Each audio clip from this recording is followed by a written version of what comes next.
Hey friend, welcome back. You ever wonder how to keep your spirits high during the job search, especially when those no's or the silence starts piling up? Well, you'll be happy to know that you are not alone. So many people go through this, and in today's episode, we're going to explore how to stay motivated and turn every step, even the setbacks, into progress. We'll start with number one, and that is focusing on what you can control. Did you know there's two different types of goals? And most people only focus on one of those two, which actually is kind of ineffective. What are these two goals? The first one is a process goal. Most people don't focus on this, but a process goal is proactive. It is 100% within your control. Some examples of a process goal would be sending out messages to hiring managers, applying to positions, preparing and practicing for your interviews. But then there's outcome goals. This is the ultimate result. This is actually a reaction coming from your process goals. And this is primarily out of your control. For example, some outcome goals might be getting an interview, getting a call back. But the ultimate outcome goal is getting the offer. And an outcome goal, getting the offer, is dependent on the effectiveness of your process goals, which would be your applications, your networking messages, your interviews, etc. So, what exactly does this mean for you? It means that you've got to back up a little bit and set up some process goals first, meaning I need to make sure I send out X number of messages. I need to make sure I apply for X number of positions. I need to make sure I'm preparing and practicing for interviews. But you do that, and over time, you're going to add up several instances of these messages, applications, interviews, and you're going to get feedback from these process goals. You're going to use that feedback to tweak, pivot, and improve their effectiveness. So you might start out sending a batch of messages and then go back and look at that data and realize they're not as effective as they could be. Now you've learned more, you've had more experience.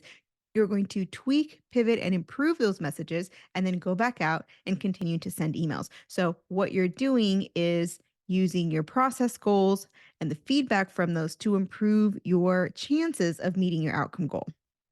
So, all that to say, it's much more encouraging to focus on your process goals. And at the end of the week, look at what you had to do that week and say, I did great. I sent out exactly the number of emails that I said I was going to send out. I applied to exactly the number of positions I said I would apply for, and I completed XYZ tasks to help me prepare and practice for the interview. That is a win. Here's the second thing, you have that win, now celebrate it. This could be an application submitted, a connection made, a new skill learned, even feedback that you receive. Because feedback is information, and you need information to figure out the puzzle. You need information to tweak, pivot, and improve those actions you're taking week to week. So, what you're celebrating here, you might think, well, you're asking me to celebrate a failure. If I got feedback, it means I didn't get the job. Well, what I'm saying is you're celebrating the progress, the fact that you're closer to your ultimate goal. Imagine it this way, imagine that you have a bucket, and every action you take, every interaction you have is a drop of water. If you see your action, or for example, no response, as a failure, there's essentially a hole in your bucket. That drop leaks out and you're back at zero. That's how your mind looks at it. And because your mind is thinking of it this way, you will actually be back at zero. You won't harness the information you learned and use it in the future. But if you take the flip side and you see every action and every outcome, including not having a response or getting a no thank you, if you see every one of those actions and outcomes as information and therefore progress, what you're telling your mind is please keep that drop. And your bucket will soon be filled with action, with experience, with feedback and information, and ultimately with skill. And that is all preparation for the well versed interview and well versed communications that you'll have later on in the process. That means that your communication will be more clear, it'll be more confident and more articulate. And that clarity and confidence and articulation, that's earned. You can't actually grasp it on the first day. So you earn that. and you're earning it now. And that's why you celebrate your wins. Think of every drop in the bucket as a win. You are filling your bucket, and over time, you have more to pull from, more information, more experience, and again, more skill. So, this is why you celebrate every single win, every single interaction. Now, the next thing is to set realistic expectations. My friend, this process takes time, and ghosting and rejections, unfortunately, they're just part of the process. And you may have yourself said no to an organization or two along the way. You may have even decided not to even reply to an organization because you're probably really busy, and these things happen. Now, should you be ghosted by an organization and not receive any response whatsoever? I don't think so. I don't think that's the right thing to do, but it just happens to be the way things are. And so setting those realistic expectations means accepting what is naturally a part, well, I wouldn't say naturally, but what is unfortunately a part of the process, and separating that from you as a person. Whether they respond to you or not is not a reflection of you as a person. And even if they look at your resume and say, I don't have time to respond to this email, I'm going to move on to these other resumes, all that means is that the words on that resume weren't the words they were looking for. But again, if you're able to separate it from you as a person, it's so much easier to say, I got to tweak my resume a little bit. Or I don't have to tweak it, but maybe it just wasn't what they were looking for at the moment. Now, there's a whole other episode, multiple, that we can do on troubleshooting your resume and how do you know if you need to change your resume or if it just wasn't a good fit. And instead of changing your resume, you just need to change the type of organizations you're reaching out to or the type of roles you're applying for. That's a whole other conversation. But in terms of just motivation, right? Assuming that your resume is a good fit for this organization, now it's just separating, when you feel that rejection, to feel that rejection of the resume or the words on that resume and not of you as a person. And setting realistic expectations can make all the difference in the world. So imagine this situation. Imagine you're tasked with gaining 1,000 new followers through a social media campaign. You work really hard and you actually get to 3,000 followers. You're super excited. You've exceeded all expectations, you're praised, and you're feeling so proud of your success. And now you go into your next task even more excited and just ready to continue the success. Now, let's assume the exact same scenario. You're given a similar task, but this time the expectation is to reach 5,000 new followers. You put on the same amount of effort and gain the same number of new followers, 3,000 new followers. Even though you gained 3,000 followers, you feel like you absolutely failed. You feel like you didn't gain any followers. It's now disappointing because the expectation was higher and now you think you failed. Same situation, same result, but the emotional response is completely different. How you'll come in the next day, how you'll be able to put forth your best effort and your highest level of energy and excitement and your level of confidence and self efficacy and the outcome that will come from that in the future, all of it is completely different because the emotional response was different. And the emotional response was different because the initial expectation was set either too high or too low, depending on what we're talking about. In this case, the expectation was too high, 5,000 new followers, right? So we want to look at what are realistic expectations. We don't want to make up our own expectations. So, to give you an example, let's say that I started job searching and I had this expectation in my mind, not having talked to other people, not having researched.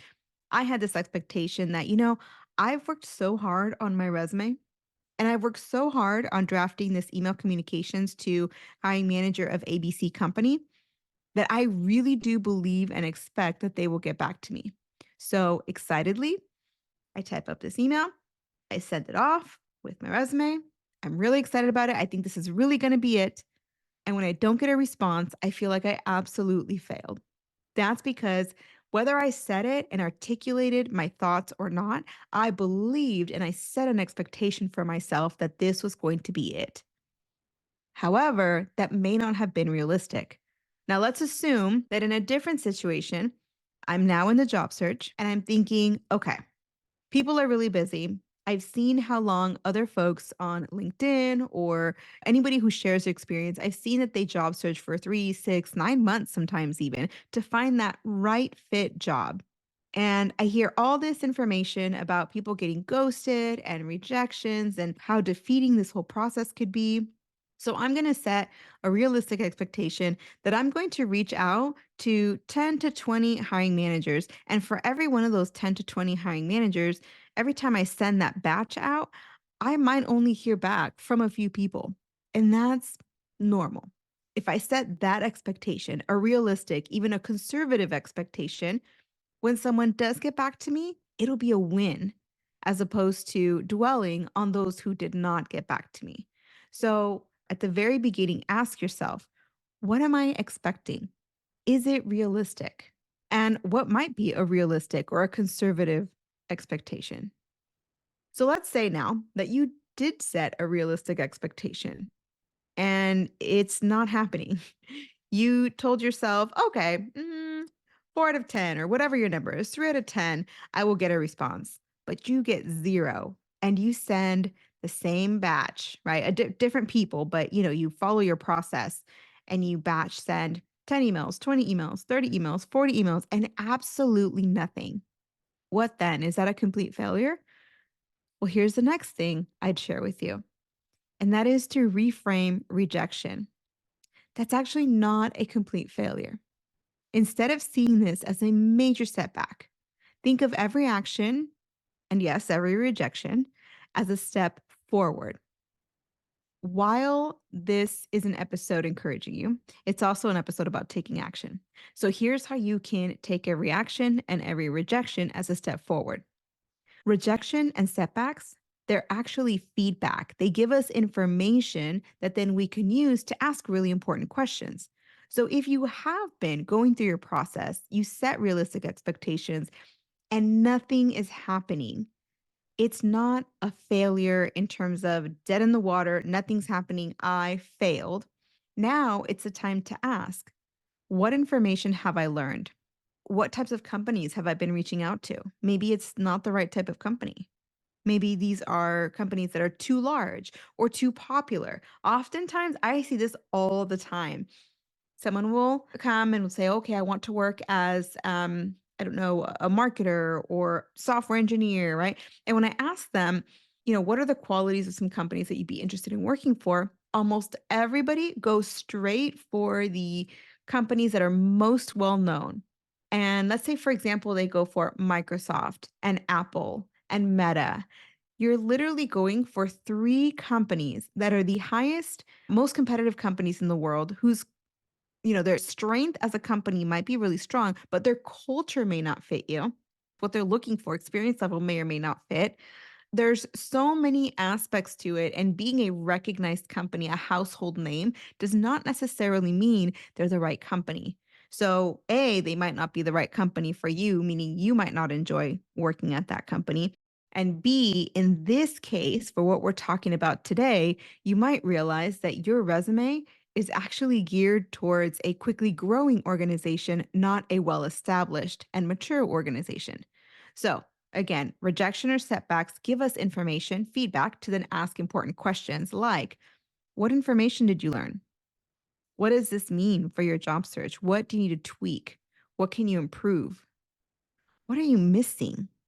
And ultimately, what action do you need to take or change? So, what do you need to change, start doing, stop doing, right? What action do you need in order to succeed? Is it a pivot in your goal? Is it a pivot in your process or a pivot in your communication? Ultimately, the goal of the entire career search, you got the short term goal, which is, of course, you want to get hired. But ultimately, there's also another goal, and that is a goal of learning, of experimenting, of finding the right mix of emails and companies and roles, really putting the puzzle together and finding your sweet spot. And in that, you grow these problem solving skills in an area that maybe you weren't too comfortable in before, but moving forward in the next 2, 3, 4, 5 years, you're now going to be that much more comfortable because you learned how to do job searching the right way and you held back those feelings of rejection and discouragement and insecurity that unfortunately even the most qualified candidates tend to feel. So you're in great company. If you ever feel discouraged in the job search process, know that the most qualified candidates are right there with you. And chances are you are one of those candidates. Now, here's the thing. The last thing I'll leave you with is to take care of yourself. Now, please don't miss this. I know you can so easily press that button to go on to the next episode or on to your next podcast, but don't miss this. Taking care of the other areas of your life outside of work, meaning family, sleep, health, fitness, this makes you more resilient. So make time for activities that recharge you. Exercise, hobbies, spending time with your loved ones. Maybe it means that you schedule networking conversations with your current network to mix up the experience, right? You may not be hearing from cold outreach, but you will be hearing from people who already know you. Is someone in your network particularly encouraging? This is a time to cash in on that wonderful relationship and ask, hey, can we schedule monthly or bi weekly meetings? I'm having a hard time going through this career change process. I would love someone to remind me of what I have to offer as I go through this process. And when one thing goes wrong, if everything else is taken care of, it can be just a blip in your world. But if the rest of your life, if your family life, your sleep, your stress levels, your health and fitness, if those things are also falling down, not at 100%, one thing going wrong can be the last straw that really just pulls your whole life down. Unexpected setbacks, those can be devastating. A family member who gets sick, or a natural disaster maybe destroys your home, or an accident changes your life forever. But the career search blues, that's something we can expect. We know it's going to happen and something we can prepare for. So, getting good sleep, spending time with family, staying healthy, staying active, enjoying your hobbies, all of these things remind us that we are more than work and we are more than a career search.